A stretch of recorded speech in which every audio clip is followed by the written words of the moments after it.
اور انشاءاللہ مومن کی ایک ضرب سے موت پینے والوں کا موت نکل جائے گا. کر کے تو دیکھو. روزانہ منتیں سمجھتے کہ کبھی موٹی فون نہیں سن رہا. تم نے تو قومی وقار داغ لگا دیا ہے. ایسے پلید کمینے سے تو بولنے والا نہیں کھاتا. تم جس کی روزانہ منتیں کرتے ہو مذاکرات کا بھی موقع اعلان کیا. میں تحریک لبیک یا رسول اللہ صلی اللہ علیہ وسلم کی طرف سے اعلان کر رہا ہوں. ہم آزاد کشمیر کے وزیر اعظم کہ اس اعلان کی جس میں وہ LOC توڑنے کا کی ڈیڈ لائن دیں گے یا ڈیٹ دیں گے ہم ان کی بھرپور حمایت کریں گے.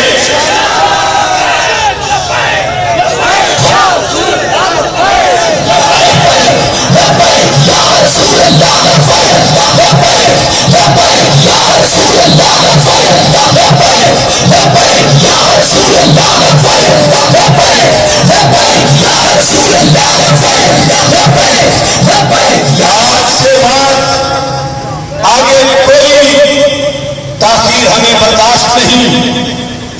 اور مودی کے بارے میں ٹرمپ کا یہ کہنا کہ میں اسے کہوں گا کہ وہ کشمیر سے پابندیاں اٹھائے, اس کے اندر بھی ایک ظلم چھپا نظر آ رہا ہے کہ بیٹا کرفیو تو اٹھا لیا جائے مگر 370 کو ختم نہ کیا جائے اور کشمیر پر جو قبضہ کیا گیا ہے اور ان کی سٹیٹ کی جو حیثیت ختم کی گئی ہے اس کو یوں ہی انڈیا کے قبضے میں رہنے دیا جائے اور پھر کرفیو اٹھا لیا جائے.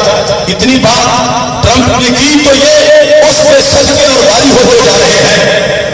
تو میں یہ واضح کرنا چاہتا ہوں ہمارا مطالبہ صرف کشمیر سے کرفیو اٹھانے کا نہیں, ہمارا مطالبہ صرف لاک ڈاؤن کے خاتمے کا نہیں, ہمارا مطالبہ یہ ہے کہ بھارتی فوج کو کشمیر سے واپس بلایا جائے اور کشمیر کے ہر طبقے کو انڈین آرمی کے پلید قدموں سے باہر کیا جائے اور اس کے لیے ڈیڈ لائن دی جائے.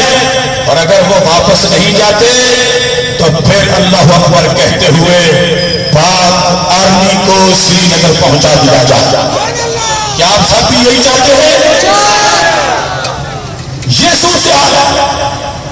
ادھر خون کی برسات ہے, موت رقص کر رہی ہے, جنازے اٹھانے والا کوئی نہیں, گھروں میں قبرستان بن رہے ہیں, بچے بلک بلک کر جانیں دے رہے ہیں اور ادھر ان کو پھر مذاکرات کی سوچی ہوتی ہے, پھر سفارتی مدد اور پھر صرف یکجہتی نہیں. ایسی کوئی بات اب نہیں چلے گی.